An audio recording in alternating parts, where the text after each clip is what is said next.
Welcome everyone to the speech and debate parent meeting that met with Jessica Johnson on September 9th. Here's a little bit about our team. Currently we have 40 members and we are one of the top teams in Jeffco. Yay! In the 2014-15 school year, we won Jeffco championships. We had 9 students attend state qualifiers and we had 3 students attend the national tournament. So here's a little bit about our class. There are 2 periods, 6th and 7th periods, and both speech and forensics occur in both of those classes. So your student may have a class that says forensics and be debating, but that doesn't matter. Both occur in both classes. In classes, there are student captains, so they went through a rigorous selection process, including interviews last spring. And they are really in charge of teaching the novices how a particular thing works. So Ms. Johnson acts as a facilitator in the class, kind of a less typical teaching setup than a usual classroom. She has the team captains work directly with students on writing and practicing and gathering information, and then she acts as a facilitator and think partner with students to really finely tune and hone in on the best parts of their work to improve and get better. Students are highly motivated, and student motivation is a very important factor in this class, and there are opportunities for after-school work. Students come many days after school, and generally if there is a forensics or debate meeting after school, it has been prompted by the students, not necessarily by Ms. Johnson. So what are some of the things that the students are doing? Debaters are doing a variety of things. There is no one currently in cross-examination or CX. In LD or Lincoln Douglas debate, they have a topic that they're working on, and also in public forum or PF. Interpreters are doing a variety of things as well. They could be doing humor or drama. They could also be doing duo, which is for 2 people, and they can be doing a poetry interpretation. And public speakers are doing 2 things, extemporaneous and oratory. In extemporaneous public speaking, students are given a topic approximately 30 minutes before their speech.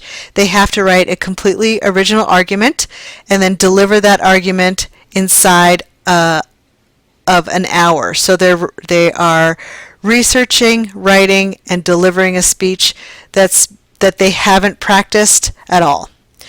Oratory is when students write an individual speech that is original to them, and then they deliver that speech. There is a requirement this semester that students attend 5 tournaments. So October is called Novice Season, and that's when all students new to forensics and debate compete or are able to compete. And they're only competing against other novices. It's a really great time for students to practice, and Ms. Johnson highly encourages novices to at least go to one novice season tournament. Varsity students can judge at these tournaments for one of their 5 tournaments for the semester. In November, all students are considered varsity, and all tournaments are varsity tournaments. So you may wonder, why is there a requirement for competing in tournaments? Well, there's 3 things. In order to be competitive, we must compete. We're getting better and better as a group. You could see in our beginning team profile there that we are sending more students to bigger qualifying meets, and the reason we're doing that is because we're competing at tournaments. The more you compete, the better you become. If students only ever competed with each other in class, they would start to stagnate because they know each other's routines and they know each other's evidence. When you compete against students who you don't know, who have different evidence than you, it really helps refine your skills as a speaker. And this class centers around competition. It is a forensics and debate class after all. Tournaments generally run from 7 a.m. to 7 p.m., but schedules are unpredictable. So even though there may be a 7 p.m. end time, the tournament may run late and most likely will run late. So we want to be sure that all students stay there until the entire time, unless arrangements have been made before the tournament. Before the tournament means before the day of the tournament. It is really difficult for Miss Johnson to, in the spur of the moment, let a kid go because she is so busy with her work and she is responsible for all of the students there. So, there is a way that you can get information quickly from Miss Johnson about scheduled at times and tournament actual end times. She uses remind.com, and if you text the number 81010 with the message at BC Speech, you'll be able to get text messages from her about tournaments, about other important information. They're generally information that is for the good of all forensics and debate, not for your particular student. There is a dress code when we're attending tournaments. While it is not required for boys or girls to wear suits and be highly dressed up, students should dress as though they were going into a work environment. So dress pants and a button-up shirt for boys with a tie, dress pants or a skirt with a shirt or blouse for girls is perfectly acceptable. There will be food available at all tournaments, but it is pizza and bagels and things like that keep well, so you are highly encouraged again to send food with your student because they're going to be there a long time. Ms. Johnson expects positive interactions between our students and everyone else at the tournament, including the tables and the trash on the floor, but there hasn't to this point been a problem with behavior, and we really expect that students will be doing just as great a job as they've been doing in the past. Transportation is the parents' responsibility. Buses are very expensive for us to get, so we will be setting up a system where we can do carpooling, where we'll meet and drop off at Bear Creek High School.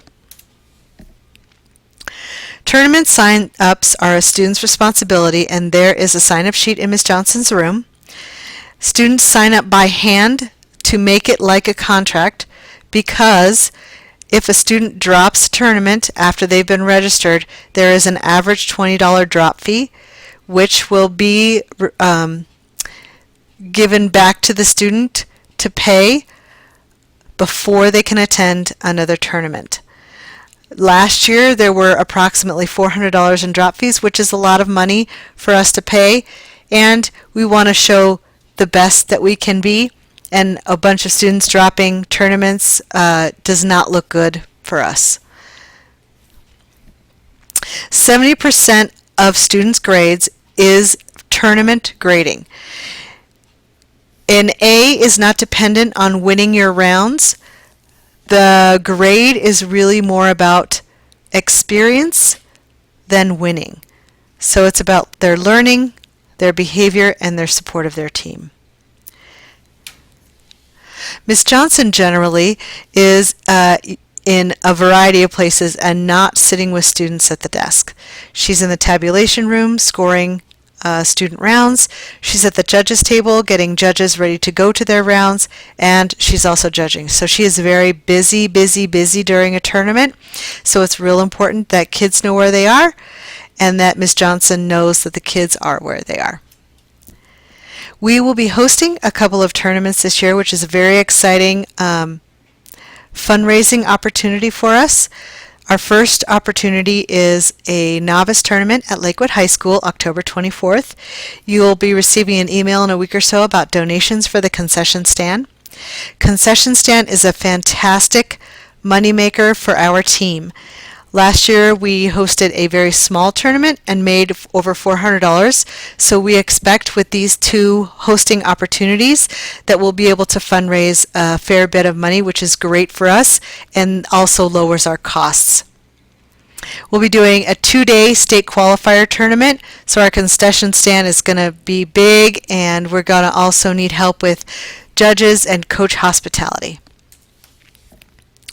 We will have a couple of travel opportunities this year, and all students won't be going to any of the travel opportunities, just select students based on the behavior, work ethic, and of course their level of interest.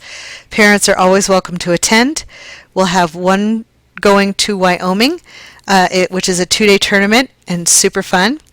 We're also looking into one in Berkeley, and we'll be needing parent chaperones and judges. For these travel opportunities, the financial responsibility is on the part of the family. We are a member school of the National Speech and Debate Association, and students will have a membership fee, a one-time only membership fee of $20.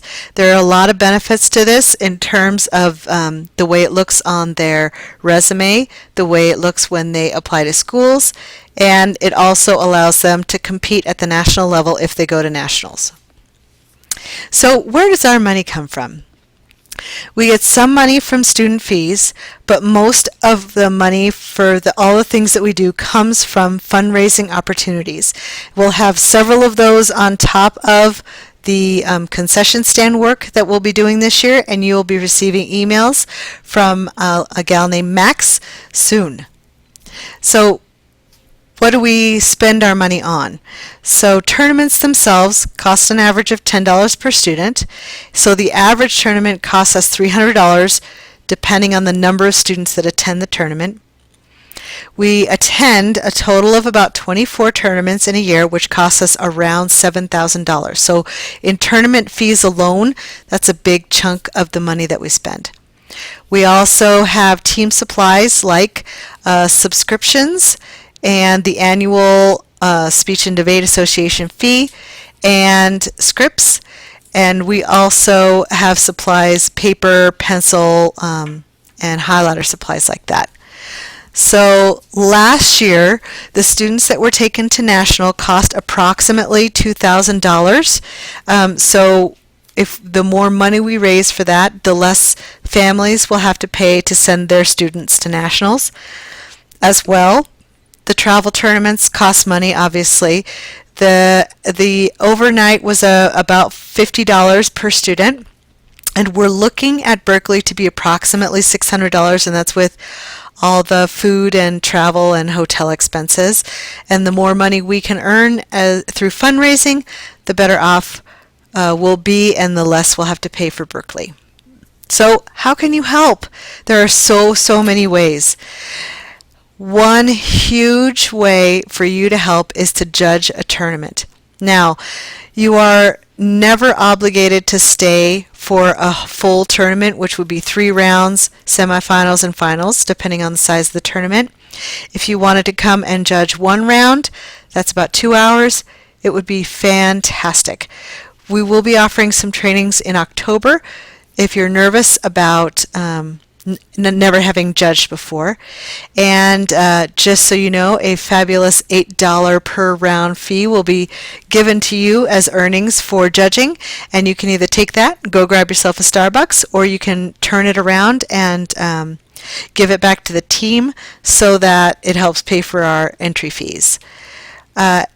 Also, the more judges we have in general at a tournament, the earlier we can leave the tournament, which is really great for everyone. That way we're not there from 7 a.m. to 10 p.m., which has happened on occasion. You can also help by doing snacks for tournaments. Max will be sending out a sign-up sheet for us to sign up for giving snacks for a tournament. Any assistance you can give to help with fundraisers, or if you know of any fundraisers that you think would be great for us to do, please let us know. And come and watch your student. They might tell you that you're not allowed to be there, but you are. Jessica will send out a monthly email to a team email to tell us about all the things that are going on. We are also on Twitter at BCHS Debate. We have a Facebook